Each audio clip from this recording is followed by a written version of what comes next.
My name is Wilson. And I'm Billy. We are potatoes passionate about movies and TV shows, from trending blockbusters to artsy indie cinemas.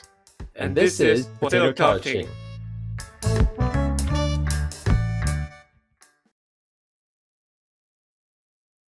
Hello again, my beautiful, beautiful listeners all over the world.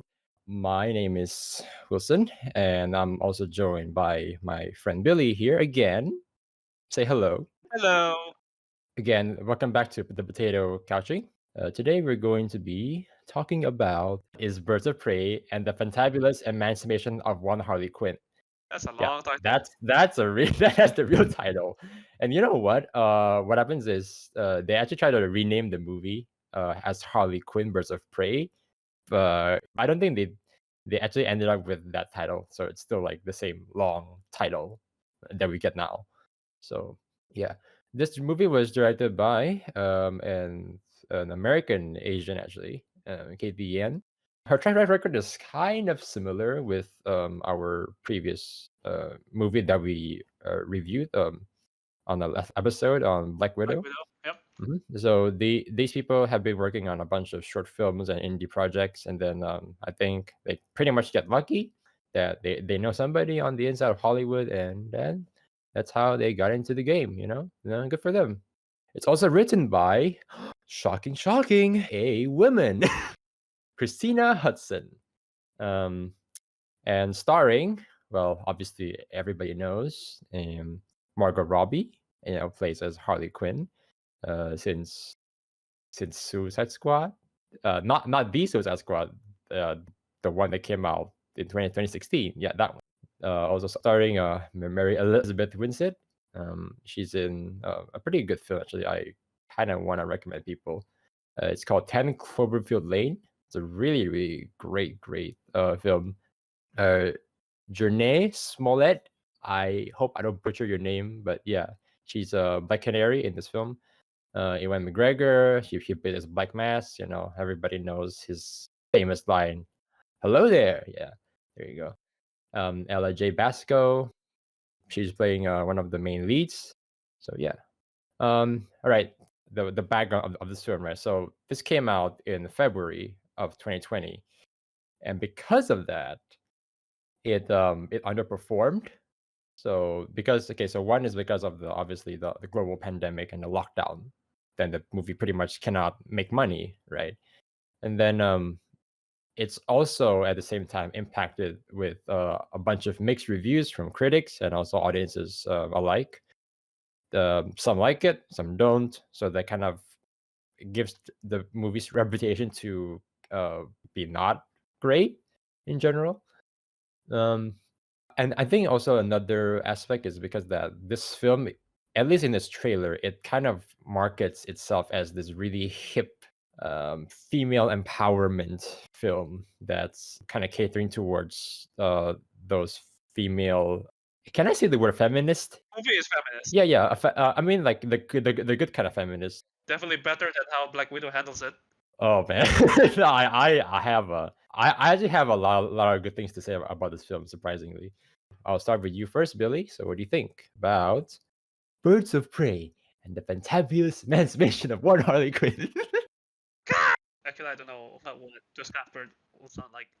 All right, so I do think that the movie is it's pretty good. Although I do have a bit of a mixed feeling about it. The movie really embodies Harley Quinn's character, where she is an agent of chaos. Well, I mean, not to a Joker kind of level, but close enough. But I've really seen a fun way. And to be completely honest with you, right, I never really liked her character. But then again, because before that I watched Suicide Squad, where she just happy-go-lucky and then somehow not get herself killed. But in this case, yeah, that's practically what happened in the first act. Right, she broke up with Joker after all the abuse that she's been receiving, and yeah, the movie started off a bit weak, to be honest. At least as for me. I don't know about you, Wilson. I think from my point of view, I think we're gonna be making a lot of Star Wars references because of Ewan McGregor. Jedi are evil. Okay, All right. but anyway, so this film is technically a sequel to that, right? I think even if you haven't seen Suicide Squad, I think it's still fine because they reintroduce her, like kind of like soft reboot, like this character, right? Like this really chaotic, uh, some of a person that has like some sort of mental disability, like ADHD, like she cannot focus on a certain task in the long span. So what happens is even at the start when she's trying to recall all of the information that she needs to pretty much do exposition towards the audience, it is all over the place, and that's because of one, her abusive relationship with the Joker, which she actually get out of, which is a good thing. And then the other thing is that she might actually have a like a pre-existing mental condition already. So it kind of makes sense that it's a little bit um disjointed. It's actually kind of also a bit like refreshing, but somehow it doesn't feel um because some films, right, when they do that, it feels a bit forced, don't you agree with that? Possibly. I mean, I haven't watched that many movie, or at the very least, I can't recall many movies with that kind of storytelling Hmm. and like with that kind of timeline where you go on with the story, but at the same time you continue without certain context, and then the movie jump back in time, Mm. show you that context, Mm. but a bit too late. Can't remember much about it. Okay. Yeah, but in general, I feel like maybe they could have done it better. I don't know how, Really? but I suppose other than that, yeah, probably not. I don't know. Never mind. Cut this part out. Are you saying that this film is perfect and you just don't want to admit it? Okay, I cannot say the film is perfect, just because, to be honest, it's not really my cup of tea. Right. That's also like the beauty of the film too. Like it's not trying to be everything, because that's what this like the original Suicide Squad movie is trying to do. Like it's trying to please everybody, which obviously it doesn't work. It's not trying to be a superhero movie. It's not trying to be a villain origin story. I mean it kind of is a little bit. Rather than a villain origin story, it become a villain remake story. Well, an anti-villain remake story, because Mm. that's what the whole movie about, right? Is about Harley Quinn trying to stand up for herself rather than having to be related to the Joker. Yeah, about that, right? Margot Robbie, I think this is pretty much.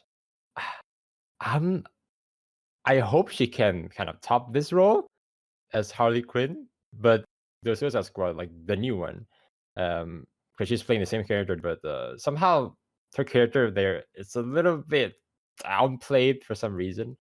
But here, she's able to like be herself like completely like 100%, so you can see like her full potential, like in, not only in Robbie's like acting range, because she's actually really really good. You actually buy it. I'd say she's probably just as good as Hugh Jackman as Wolverine, like all these classics. Like Iron Man, obviously Tony Stark as Iron Man. Like that's how RDJ. Oh, Tony Stark. That's how RDJ is like so convincing. Like you cannot distinguish between RDJ and Tony Stark. But I think I read somewhere, right, is that even the comic book counterpart, certain characters, they try to redraw them in the in the likeness of the actors. Yeah. But we're trying not to go off tangent. So yeah. So that's that. And also with in terms of acting, right?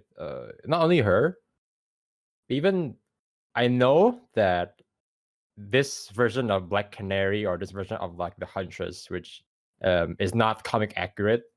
And the thing is, I don't think it's trying to be comic accurate. That's kind of part of the movie's uniqueness too.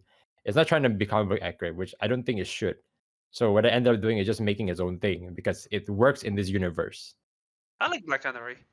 Yeah, He's cool. Black Canary here actually. I think I think this version, I would say this is a little bit more interesting than the one that I read in the comics, because in the comics it's just like Green Arrow's like wife.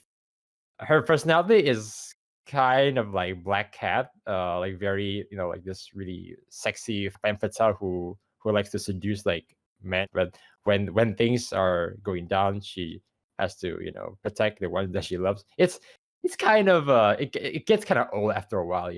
But this is like she's like struggling with like money, and she has to like work with like Sionis, Black Mask, in this film. Even in this one, she's not married to Green Arrow because they haven't established Green Arrow yet. So I'm pretty sure she's pretty much with nobody now. But what about the Arrow first? I'm not gonna talk about that in this podcast. Maybe someday. I'll tell you this. Ewan McGregor as Sionis, I actually love it. He freaking stole the show. I will admit. Yes, people are pissed off because it's not like this, like the Black Mask from like the comics and the anime series, was like really calculated and like intimidating. Something like Kingpin. No. This is just a guy who's like freaking spoiled because he has so much money to like dispose. So what he wants to do is that he thinks he can buy everything around him, right? That's kind of like his part of his character too. So instead of you thought he's gonna be like this really intimidating villain that who kind of will able to scare Harley to death, but no, it's kind of the opposite. So she's the one who's kind of intimidating him, and he just trying to one up her desperately. Yeah. Actually, I kind of like that. Like that dynamic is refreshing. What do you think? I want to go back about Huntress, right? Mhm. Because you did brought it up. Yeah. About Huntress, it's just I feel like her character is pointless. Her character is just practically a butt of jokes. At least as far as the movie is concerned. I think that's kind of the point of the film from the start, right? They kind of already established that this is a film that you shouldn't take it seriously, and at the same time, it's also paying some homages to, well, again, both homage and also making fun of, like the golden age of comic book era, which is like during the time when your heroes like Superman or like Batman is trying to like take down like these villains who are like robbing banks here and there. It's so super cheesy. It's really really cheesy and stupid and ridiculous. So in here they kind of play it out like as ridiculous, probably even more. Yeah, and then and then they also, so in because of that it becomes like a joke, right? So I was like, okay, so if you put that into like at least around like modern world like times, it would look silly, and that's why I think Huntress in this case I'm completely fine with. I don't mind her being a joke, but it seems that that's all there is for her. Just because the thing is, she doesn't really contribute much to the plot. She's practically a background element. She does. She Because does. if you She does look a at little bit. Huntress, She does a little bit. Because like she's also like on the mission to like take down like the same guy like Sionis, right? Hang on. Let me try to recap. So Sionis is the mafia gang that's trying pretty much killed her family, and then somebody took her in and basically turned her into like the female. Well, kind of the female Batman, but not really. Is it? Hang on. I kind of it's forgot. not Silas who killed her family. It's someone else. But Mm. that someone else happened to work with Sionis. Right, But right, right, technically, right, right. he is not responsible for her family's death. Okay, maybe this part, um yeah, maybe it's a little bit of an issue, but it's not like a huge deal because I think they are able to incorporate her to the story kind of quite organically, I would say, especially with the comedic writing too. It's not like Marvel at all. so when there's like times to like have fun, that's when the movie's like it's when the movie's having fun, and we're also having fun. But here's the thing.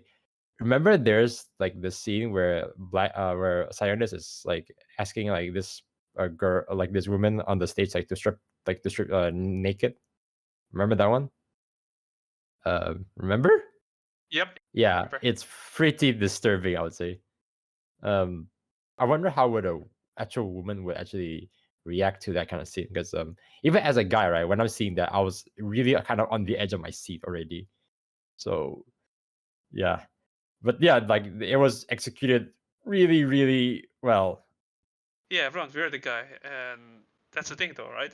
It's like you only have two options: you fight back, which very unlikely; you run away, also unlikely, or you freeze. But yeah, that's very rough. No, no, no. I'm talking about like if you're seeing with like a female friend, which you kind of did. I wonder like how does she feel about this, like particular scene? Because I have a strong feeling that she might say something. Um, Oh yeah, my partner says that Black Max is absolutely horrendous. True piece of crap. Yep, yep. Okay, let's talk about the action scenes. Oh boy, the action scene. Here's the thing, right? I was so surprised that the action scene is very good. I Like totally all of them. agree. I totally agree. Totally agree. Especially at the third act when they're like fighting in the funhouse. Remember?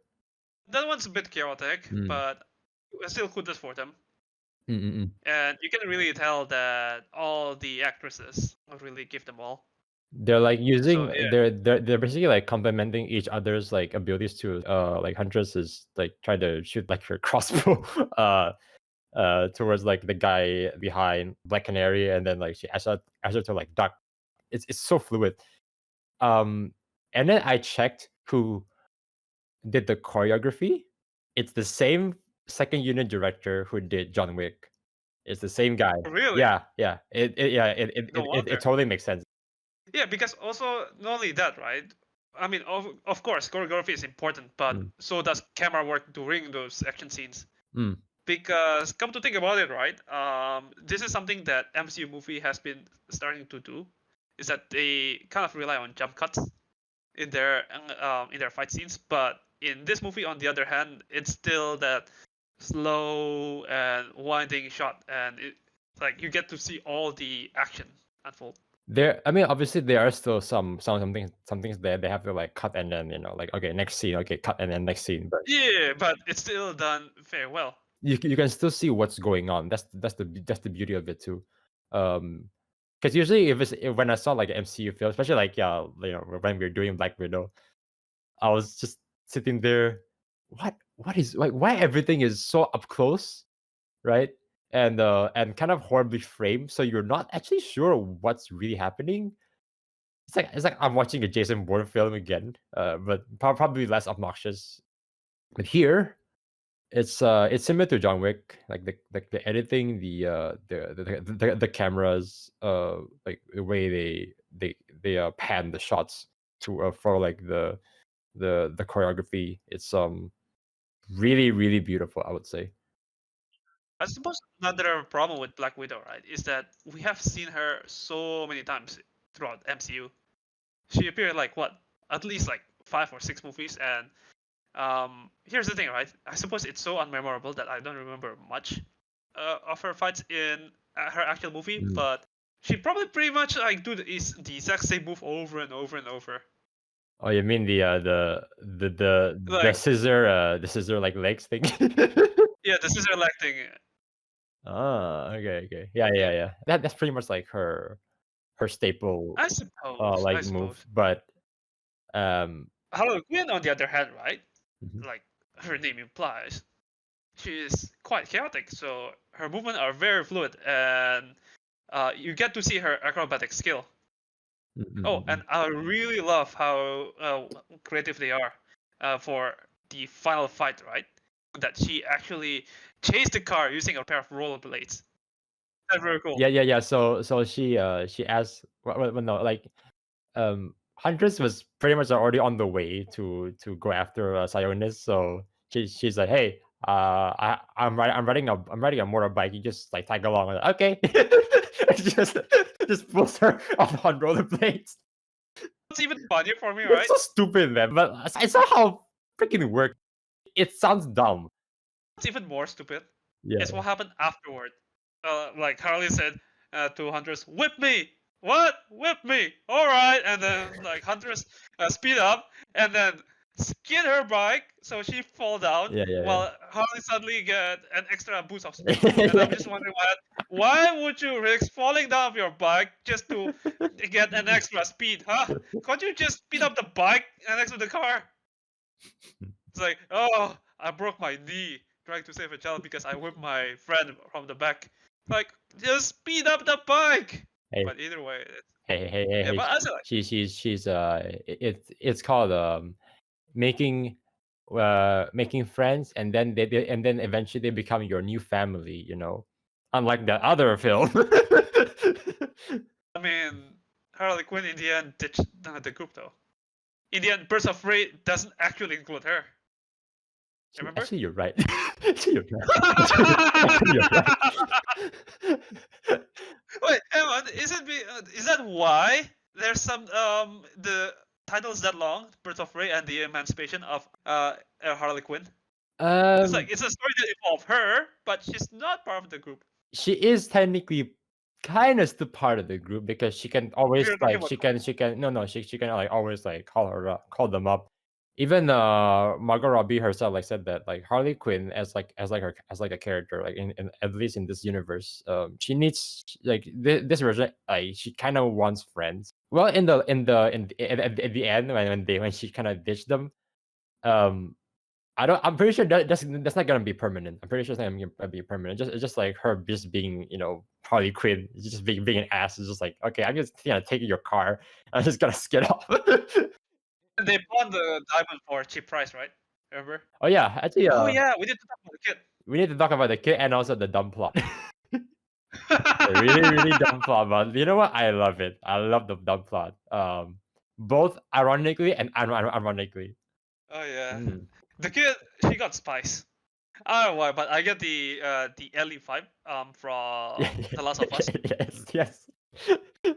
Well, except this Ellie is a little bit like technically she's weaker. Weaker and dumber. Oh yeah, I suppose. Yeah. And dumber. Well, she has like pretty nifty skills of like stealing. But that's it, because like besides that, she kind of just keep on making like bad decisions like again and again. Like first thing is, why would you swallow a diamond? Like, okay, you just okay. I think it's safer for you to just like jam it up your, I don't know. Well, I mean the diamond's pretty big, so maybe I don't think you can jam it up your butt. But like why would you want to swallow it though? Like, it's so. You might watch The Incredible Hulk. Wait, what? The Incredible Hulk from MCU. Ah. Well, I mean, back then it wasn't really clear that they established MCU, but yeah, there's a scene where Bruce Banner actually swallowed a USB drive before transforming into the Hulk. So wait, what? He doesn't forget about it. Wait, what? Really? Yeah, he swallowed a USB drive and then he transformed, and then after he transformed back into human, he rather than shit it out, he vomited out. I completely forgot about that. Oh my god. Oh, okay. Yeah, and I'm pretty sure there's a lot of other movies where the character swallows something. Oh, wow. Okay. But come on, she's a kid. She's not like, you know, like those hardcore, hardened people where they will just hide stuff right up their ass. She okay, like her making terrible decisions as a kid, I think I can still buy it because she is young. Oh, yeah. She is young and inexperienced. Also, she was in a big trouble, right? Because it's a diamond, and like she wants to keep it somehow, hide it from the police. Definitely. I think that's all for the good stuff. I mean, I think that's what I have in mind for the good stuff. Not so much with the bad ones, but you can go ahead and start to rant with what you don't like. Please take the stage. Again. Yep. It's not really my cup of tea, but all right. I don't really like Harley Quinn's character. At the very least, at the start, I start to warm up to her.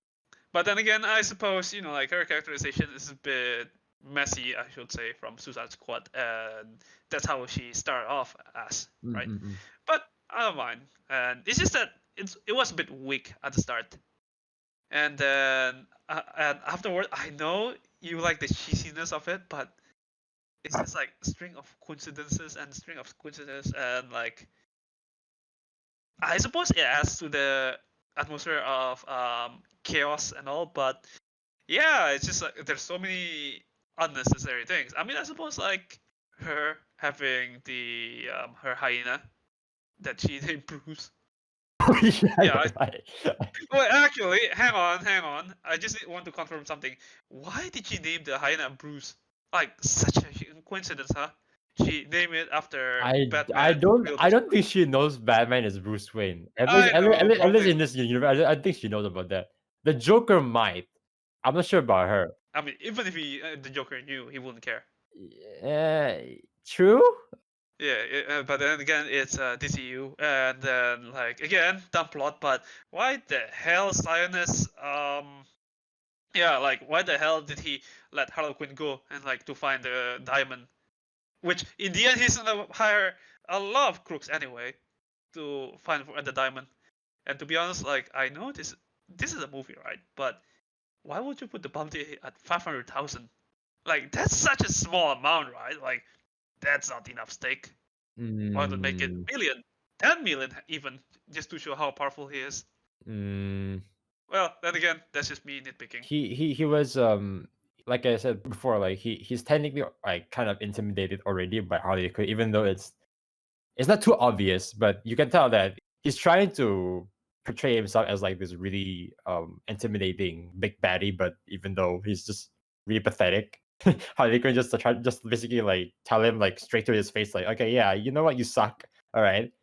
You're gonna do this monologue thing, which I've heard like a million times for like other people. I like that. I like that character subversion, and then I think for him to put on like a small bounty, it makes sense because I think if you put like a big one and then it backfired, I think it would just ruin his image, even further. I don't know, but it's just a small thing. Just really a loser, a really rich loser. Also compounding on the silliness, right? Mm. The third act, when the group get together, it kind of feel rushed. Mm, I suppose I understand for certain characters why they will form the group. No, actually, come to think about it. So Black Canary working with the detective. Okay, I suppose that makes sense.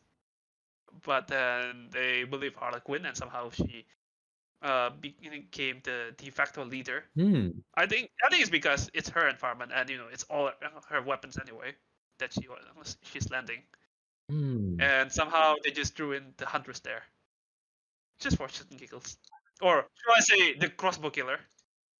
I think for characters, the only big problem I have is is Rene Montoya. That's their typical Italian NYPD cop, like who's Yeah, like always drunk and hard boy. yeah, like really hard boiled.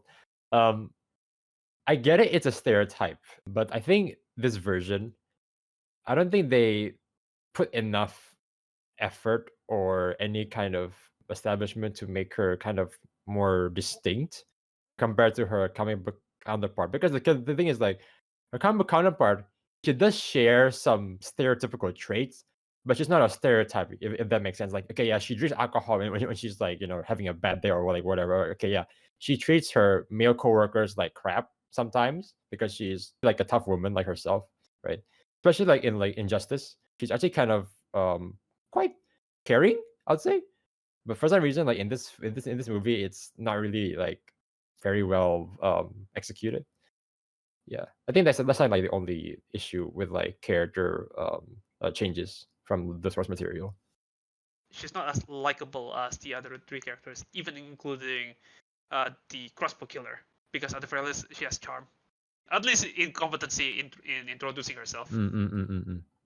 And yeah, another thing though is that we haven't seen her win any single fight up until the final fight, and then you expect me to believe that, oh yeah, she can fight. Yeah, I think what makes more sense is like, because I thought she's gonna be like that person who's gonna try to take this little girl out of the danger. Ironically, it was done by the crossbow killer. I mean, technically, it completes her character arc because what happened to Cassandra, right, happened to her. I mean, I think they can write in a way that they both will help out like the little girl, but apparently just only the Cosmic Killer like does it, so it's a bit weird. Which is ironic because like in this film, right, the writing for everybody except her is actually really good. So you're convinced that these people feel more human than compared to the other films or even like some of the characters in like the MCU. I mean, we're gonna bring back Black Widow again. I'm sorry, ScarJo, but yeah, your movie sucks, okay? But in that film, like it's formulaic and it's also like you kind of feel that they kind of act a little bit more like robots, like androids. It's a little stiff, I don't know. Honestly, I don't know why some people think that their acting is good in Black Widow, other than, of course, who plays Yelena? Florence Pugh, Yeah. Florence Pugh. Florence Pugh, right? But I feel like for the most part, they don't really give their all. Just like, oh yeah, like this is going to be another blockbuster anyway. Just gonna clock in. Clock in, just clock out. Yeah, count the hours. I did. I did like 100 hours. Okay, yeah. Where's my paycheck? Okay. Anything else you want to say before we go through the trivia? That's it. Okay. All right. So this is a film that was actually originally pitched by Margot Robbie herself. So she is also the producer in this film too. She pitched Yeah, I was surprised when I saw the she credits. pitched to Warner Brothers, a female, a heavily female led, not really a superhero, but it's basically like an action blockbuster. Surprisingly, Warner Brothers were like, "Oh yeah, just do what you want." Maybe because of the fact that she's already in a commercially success film like Suicide Squad, even though in terms of quality, maybe that movie has like its own thing. But I mean, it's good that she has like some sort of power, and she also owns like a production company called Lucky Chap, and they're able to back this movie up with a budget of well, at least originally it was supposed to be 75 million before the reshoots. This film didn't, like, at least for like the test audience, right? They don't really like it, especially like the ending and the fight choreography. So they have to reshoot those things. I'm really surprised. And I'm glad they reshot the choreography. I'm really really glad because I think if they go with the original, I'm pretty sure it's gonna. Oh, was it done by different group of people? You mean the choreography? Yeah, the choreography before the reshoot. I'm pretty sure. Yeah, it is because like because in the reshoot they brought in the stunt director from John Wick for Okay, that makes sense. and it's for the better too. Let's also talk about like the costumes. Costume designer Erin Benak, hope I didn't butcher her name. She said, yes, it's definitely less male gazy because like Harley Quinn isn't supposed to be an object of sexual desire, which is the case in the previous film.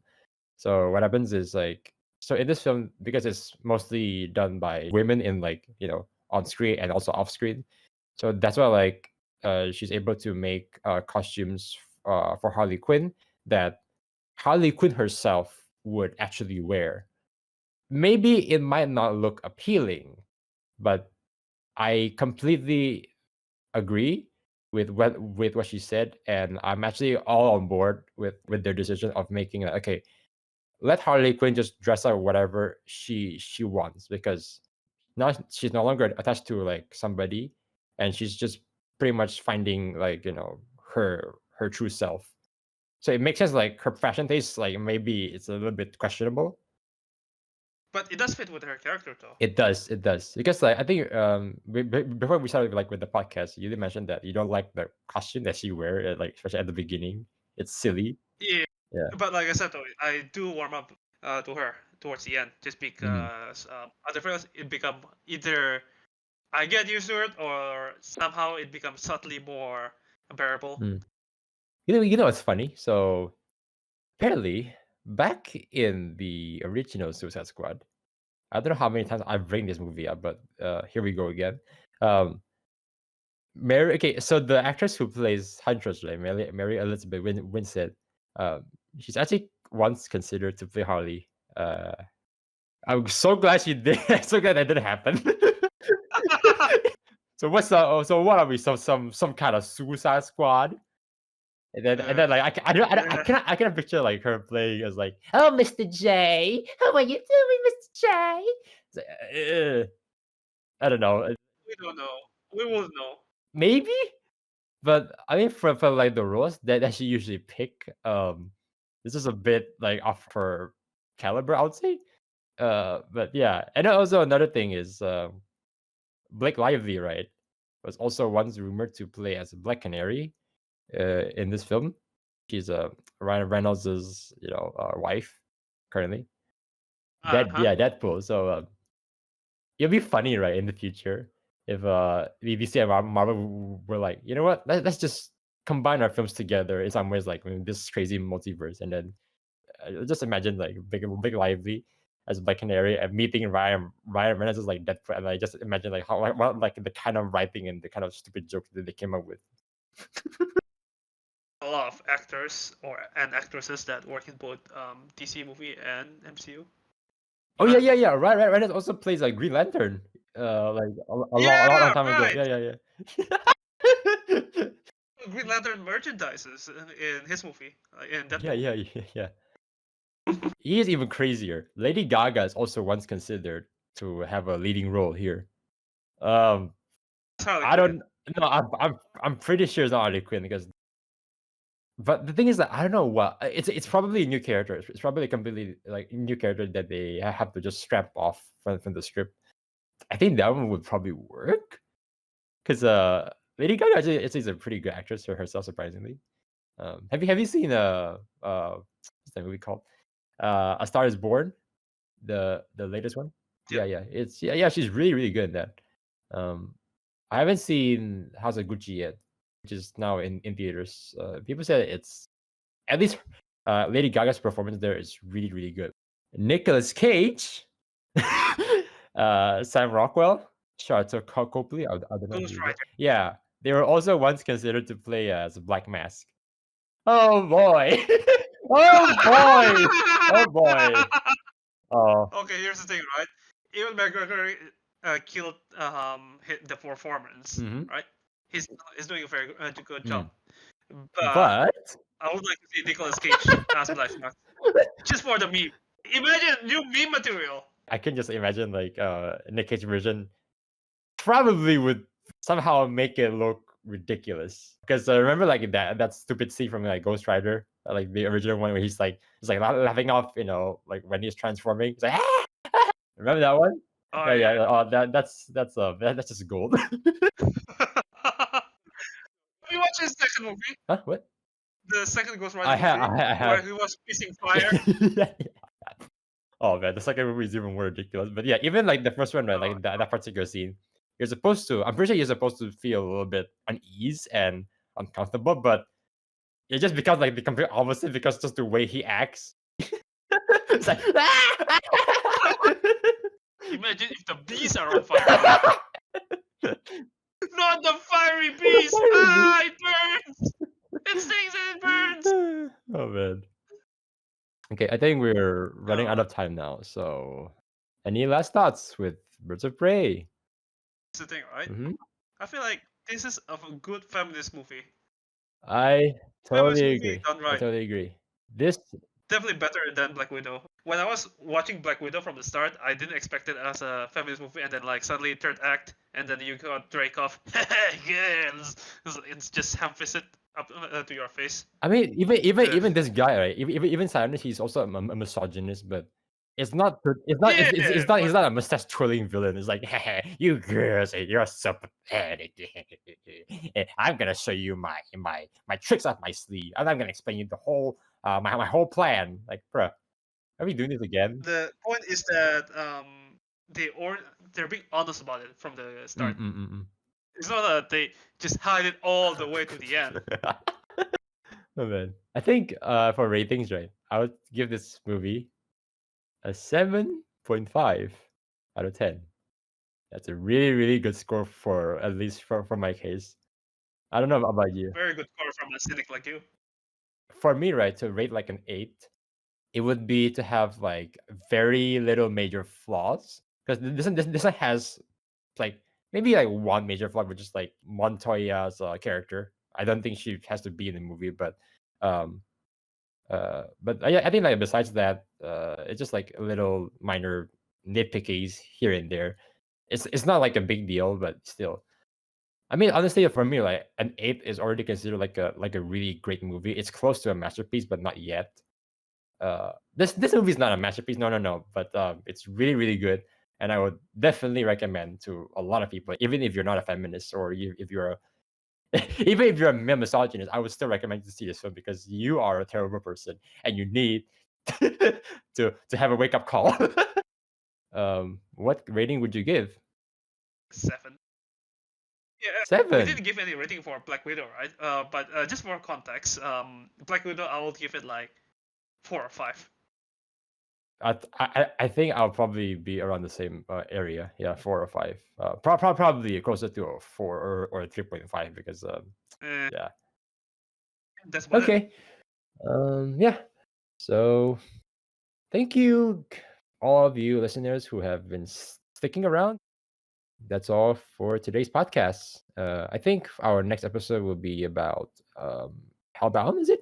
Yeah, It's a Korean a drama. Yeah. We're gonna be talking about that. See you guys.